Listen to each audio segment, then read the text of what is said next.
Hey everybody, this is Cameron, and I am here to do a Twin Peaks special report. Earlier today, my guest shared with me this picture of where the Twin Peaks sign was. The area of Snoqualmie and North Bend is currently being inundated with rain and storms and flooding. He also sent me this picture from today at Ronette's Bridge, and you'll see the flooding is massive. It's practically swallowing up the bridge itself. But obviously, I'm not there, so we need to talk to somebody that is on the ground. So let's talk to my guest that sent me all these pictures earlier today. He also just sent me this picture of Snoqualmie Falls. That thing is raging right now. All right, let's bring in our guest, Mr. Bob Antone. How's it going, man? It's okay. Hey, just thought I'd let you all know that the real Twin Peaks is having a major flood event. The last time we had a flood here was 2009, but this time the level of water is equal to the 1990 event. So the same year, actually, that Twin Peaks aired on TV, we had a major flooding event, and it was devastating. And so this time, this flood right now that's happening is equal. It seems like it might surpass the 1990 event. About a half hour ago, 45 minutes ago, there was a mudslide that happened over Interstate 90. So right before it was the casino exit, between the casino exit and exit 31, there was a major mudslide, covered Interstate 90. So that's been closed. I did hear a rumor that the dike in North Bend just broke. So that's huge. The Iron Duck, which is right down the block from Tweed's Cafe, the Marquee Cafe, Double R Diner, their entire basement is flooded. So their electrical systems are not working. Their restaurant is closed. That's just a block away from the Marquee Cafe or Double R Diner. So North Bend, when North Bend floods, that's really serious because usually it's the lower valley below the falls. Be ready for major damage. I'm just letting people know that there's going to be a lot of people in need out here. I know some people have flood insurance, but not everybody does. There are people being evacuated from parts of Snoqualmie downtown.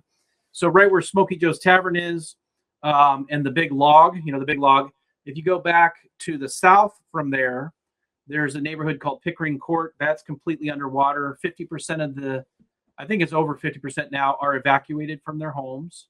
And there are certain streets in downtown Snoqualmie that are now closed off. The water here, very powerful. Water is very powerful. Nature can do a lot of damage. So we expect a lot more. There's already been mudslides. So, and it's supposed to peak tomorrow afternoon, Thursday afternoon. So it's going to continue raining. The water is going to keep rising for another 24 hours until tomorrow afternoon. So anything could happen in the next 24 hours. But yeah, if you go on Facebook too, if you go on social media, and if you are on any of the Snoqualmie Valley sites, everybody's posting videos and pictures of places in Carnation, Falls City. Falls City was underwater on Monday. There was parts of the Falls City neighborhood that were underwater, right near the Roadhouse. And, I don't think the area of Preston flooded. It's a little bit higher up. It's a little higher elevation, but definitely Falls City, where the Roadhouse is, that was definitely underwater. If you are not a local, now is not the best time to visit.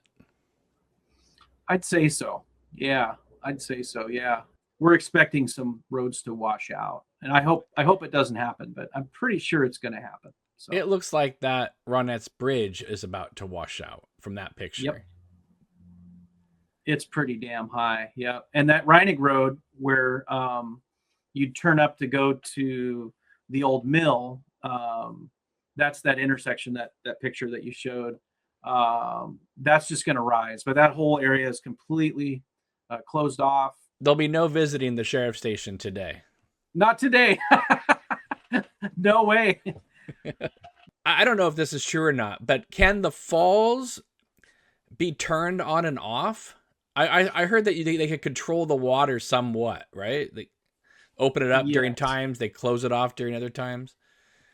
Yes, but in times of flood, if I know my history well, they open it up full blast because they really don't have a choice. They don't want to dam up the water, so they have to kind of let it just purge. There really isn't anything they can really do at this stage of flooding. It is just let the water do its thing. Now, the lower valley, just so you folks know, people that live in like Falls City, but especially Carnation and Duval and Monroe, they're very used to flooding events because they get it the worst. And so over the years, old farmers have figured out, okay, well, we're not going to have our barn here. We're going to move it up here or whatever. They've already adapted and they're kind of ready for flooding. And so that's not so much an issue. I mean, it is obviously it is an issue, but it's more the infrastructure. It's the bridges that are going to get wiped out, the washouts in the road. That's like the real serious stuff. But the farmers are usually pretty prepared and they have like a plan, and there's a warning system in the lower valley more so.